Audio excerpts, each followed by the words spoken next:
Ayun siya mga kabayan. Ginagawa niya dito. Dito siya. Ginagawa niya. Sipag na matanda nito. Siya nga, ayan siya. Mga kabayan.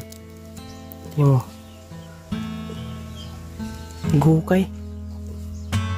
Mga kababayan, welcome sa ating vlogs at bisitahin natin ngayon si Tatay Francisco at atidan natin ang pambili-bili ng ulam. Kamustahin natin mga kababayan.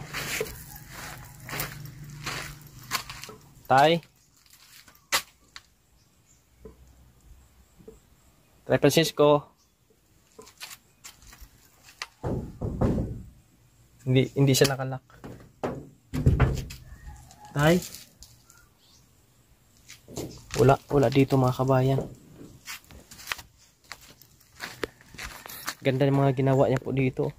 Grabe. Ang linis dito. Saka isa. Wala sa dito mga kabayan pero bukas yung bahay niya. Dito pang bagong linis po dito. Yung mga pinya no, linis. Ayun siya mga kabayan. Ginagawa niya dito. Dito siya. Ginagawa niya. Sipag na matanda nito. Siya nga, ayan siya. Mga kabayan. Tingnan mo. Gukay. Gukay po. Tay! Nandiyan ka pala. Magandang tanghali. Aray. Kamusta? Anong kinukuha mo dyan? Lupa na may tom. Anong gagawin sa lupa? Abunuhan ko lang sa kwan. Nablang kan siyang basura. Ikuan la ikip na siya bilang ikuan samo. Ay samo, ihalo doon sa... Oo, ihalo sa... Ano yan? Yung... basura. Lupa na ano ito? Lupa sang kwan sana. Oo. Kwan to. Dampingan. Ini din sang kwan. Mina. Ano yan? Parang abono, no? Fertilizer? Oo, fertilizer. Ano ba itatanim mo doon? Maraming kwan siya. Anong mga gulay? Gulay na. Mabuhay ba ang ano doon? Kangkong? Hindi, lugbati. Lugbate? Para uma. Lugbati na sir. Grabe. Kamusta naman? May pangulam ka pa? Wala na. Ang bigas, alam ko marami pang bigas kasi kakahatid lang natin. Mayroon pang bugas sir. Mataba yan sa ano, mga gulay. Oo, ng basura na mga gansang dinamping bala basura. Itim siya. May uksamang uling? Ano siya? Lalakot ko uling. Maganda yan. Ano yan sa... tambok. Oo, mataba yan sa pananim. Nandito ako para kamustahin ka at hatidan ka ng ano, pangbili mo ng ulam. Oo, maya sir. Pero wala na kong masura, nag-obra na ako ng kwan. Sablang talaniman ng gulay. Hindi na daw siya nangangalakal po mga kababayan. Gumagawa na lang siya ng kanyang taniman ng gulay. Kaya ito pong pagbibisita natin sa kanila ay suporta po mga kababayan habang may ginagawa sila mga kababayan. No? Kahatid na po natin ng bigas. Ngayon bigyan natin siya ng budget niya pang bili-bili ng ulam para continue yung gawa po nila. Tulad po nun sa magkapatid na si Kuya Paulo at Emmanuel. Oh, merong nag-ano dyan. Sino nandyan? Sino? Anong uling? Sino? Yan ko ang guro. Felix siguro. Ito bigyan ko siya ng pang ano niya mga kabayan. pambudget niya, pambili ng ulam. Maraming salamat po kay Ate Rosa Salvador. Thank you very much sa suporta sa ating mission. Tayo, itago mo muna yan. Pambili mo ng ulam mo. Pambudget mo sa ulam yan, ha? Salamat, sir. Oo. Para budget. Para hindi ka mahirapan sa pang-ulam. Ano mo doon? Asin? Tuyo? Mayroon kong pang-asin. Meron pang asin. Walang kwan, ng isda. Ulam ng isda. I-budgetin mo lang yan. Oo. Itong abono. Kwan siya. Bilang... Lahat ba yan? Yung paligid yan, yung lagyan mo? No. Yung paligid talaga, lagyan mo lahat? Kwan ang yan ko ng kwan. Abono kwan. Ng... Lupa ang gilid? Maganda din yan, mataba din yan. Malinis si tatay sa bahay po, mga kababayan, no? At nag-uumpisa pa siya ng lagay ng mga lupa. Yeah. Ayos, maganda. Dito mga kabayan, no?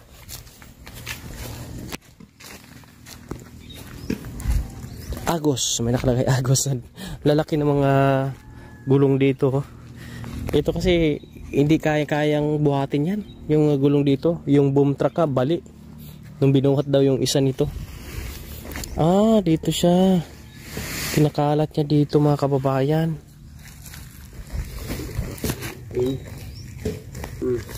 Dito niya nilalagay. Grabe, oh. Ang lalim na dito. Dito, mga kababayan, ang taas niyan. Grabe, hinukay mo talaga ito? Wala. Ginapawan lang, sir. Grabe. Oh, tingnan mo naman ginawa niya, oh. Yan po tubig. Yung gilid yun. Ala. Grabe. Mahumok lang. Tapos, tama, dandahan mo yung lagyan ng lupa. Lupa. Tanam na ng kwan. Tanima ng gulay. Ayos, ah. Ayos ng kwan, oh. Yung kanyang tanim na kwan, oh. Pinya. Siya nagtubo na. Mamunga na yan. Malunggay, saka malunggay din, tay. Maganda din dito. Malunggay yung kilid. Tangan malunggay. Yan, mataba din yan siguro kasi pinagsunugan yan, eh. Ayos. Kaya maganda ito, mga kababayan. Malaking tulong ito kapag may gulay na sa dito, may libre na yung pang-ulam niya. O, di ba? Mga kababayan. Kita natin na maayos ito si tatay. Ang linis. Ito, bumalik na mo siya daw. Kumuha ng sa uli ng mga lupa po, mga kababayan po natin. Salamat sa inyong pagsuporta po sa amin. Sa ating mission. Tuloy ang ating pagpapakita ng kanilang mga ginagawa. Kasi ito ay inspirasyon, mga kababayan. Sa iba nating mga tagapanood na tularan natin yung mga senior citizen na tulad po nito na gumagawa ng kapamaraanan kung paano po sila makasurvive, at nandito tayo magsusupport para po ay kahit papaano, no, maibsan yung kanilang nararanasan na kahirapan.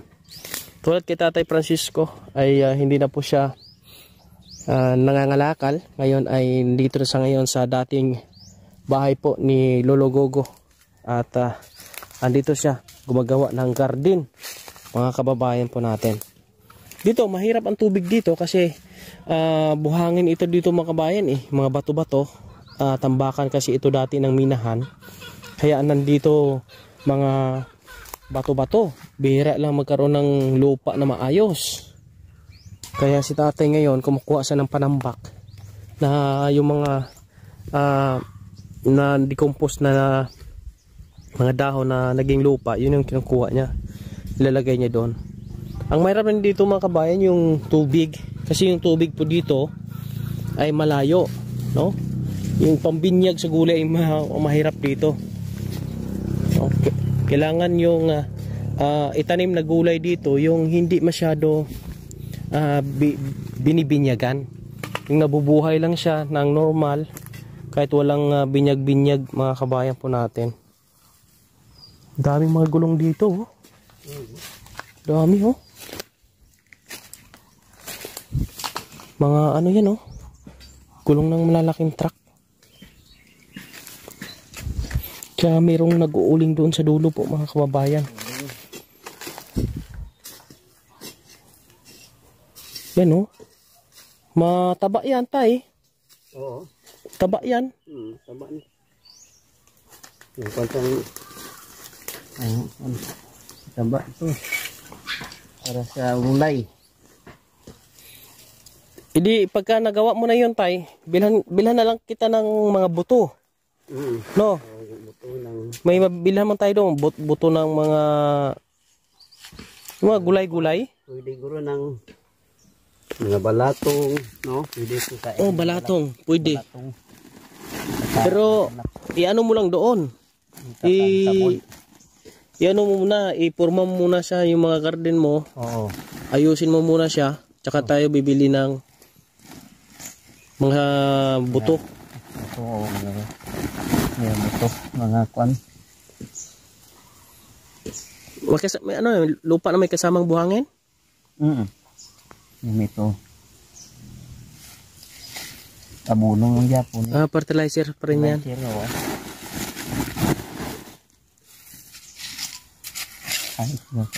Ha? Madami na siya ito. Halin siyang uling ng ibang dito. Pinag-ulingan dito dati yan? Oo, pag-ulingan dito. Ayos. Pagka naubusan ka ng tubig, saan ka nag-iigib? Ito, mayroong tubig sa kwan, no? Sa? Ay, dako nga gumaligid. Mayroon siyang tubig da. Hindi, pagka naubusan ka? Dito, sa ubos na lang. Nag-iigib ka doon? Oo, tapos sa ubos. Malakat. Po mga kababayan, no? Ang taba nito, mga kababayan. Ano kayang magandang gulay? Suggestion nyo po, anong mga gulay na akma sa ganitong lugar? Kasi ito, mabuhangin tayo, no? Mabuhangin. Tapos, hindi matubig yung lugar. Hindi matubig ni. Oo. Ang tubig. Agi lang. Walang suba, walang kwanto. Malayo kasi ditong igiban, malayo din dito yung yung ilog. Ilog, malayo ang ilog. Hindi ko maisip kung ano yung mga gulay na lumalaban sa init. Ang tangkong, dito na sa... Pantubig yan eh. Oh, kailangan may tubig eh. May tubig. Wala mang kami. Walang ano. Kung ano naman, lugbate, pwede rin naman. Lugbate sa... Itaas na siya. Itaas. Kahit kunti ang tubig, kung bubuhay siya. Oo. Bunyag lang, bunyag. Binyagan lang siya. Binyagan lang. Pwede naman, maganda naman. Kahit puro alugbati, maganda siguro, no? Oo, maganda. Kung mayroon kang alugbati, hirap bisa may isang simana, arat naman, nagapanubo. Meron na naman. Magtanim, yan na lang kayo tanim mo. Ha? Paborito ko rin yan eh. Alugbati ng pula, kuan. Pula, yung ano ng panghalo sa isda. Oo, nawa pula. Mula sa amin sa Bukirin.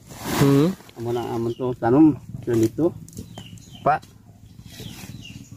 Nabubuhay naman yan dito siguro, no? Yan po si Tatay Francisco. Tuloy-tuloy yung kanyang paghakot po ng lupa, no? Para dito sa kanyang ginagawang garden. Ano tay, di na ako magtagal tay. At makain tanay. Ha? Makain tanay ito sa kuan, may kanong ko to. Walang ulam. Makain tayo anay? Baka magabok ta kay kaunong ta ang anay. Ikaw. Joke lang. Baka iniisip nila tay. Baka iniisip nila kinakain natin yung anay. Okay. Baka magabok atong katawan. Ligwahe ng Ilonggo kasi yan eh. Anay amo na ang ilang kuan. Pero kumain ka na ba? Apo may pagkain ko to. Pero kumain ka na po. Kumakain na. Okay. Sige. Nandiyan ka muna. Iwanan muna kita. Oo. Diba? At mabigat na yan. Hatid mo muna doon. Oo. Yeah. Ubra mo lang yung ubra ko ito lang daw ang kanyang ginagawa po mga kababayan. Ito na yung pinagkaabalahan niya. Hindi na po siya naglalakad ng malayo, nangunguha ng kalakal po mga kababayan para meron sa maibili ng pagkain. Ito ay meron na siyang pagkain, may bigas tayong binigay sa kanya. At ngayon ay meron pang additional na pambili-bili ng ulam, budget ulam po. No? Kahit tuyo lang ay patagal niyang maubos yun, ang 1,000 mga kababayan. Grabe no. Ayos, ganda. Ganda ng ginawa niya dito. Yan o. May mga tinambak na sa dito. Ayos. Pagka ano, magpahinga ka muna pag mainit. Pagka malilim, tsaka ka gagawa. Iwas tayo sa heat stroke. Heat stroke tayo. Ayan po mga kababayan, no? Maraming salamat po sa inyo. Supportan din po natin si Kuya Bal Santos Matubang. Nandito po si Kuya Raymond San Negros bilang isang kalingap, independent kalingap partner na gumagawa ng pagtulong sa mga senior citizen. At shout out po sa ating mga followers and subscribers. Paki-share po at paki-like ang ating live po, ating video po mga kababayan. Siyempre iniyahan ko po kayong i-subscribe ang ating YouTube channel at Facebook page, paki-follow po. Mabuhay! Hanggang sa muli po mga kababayan. God bless. Grabe, sobrang init.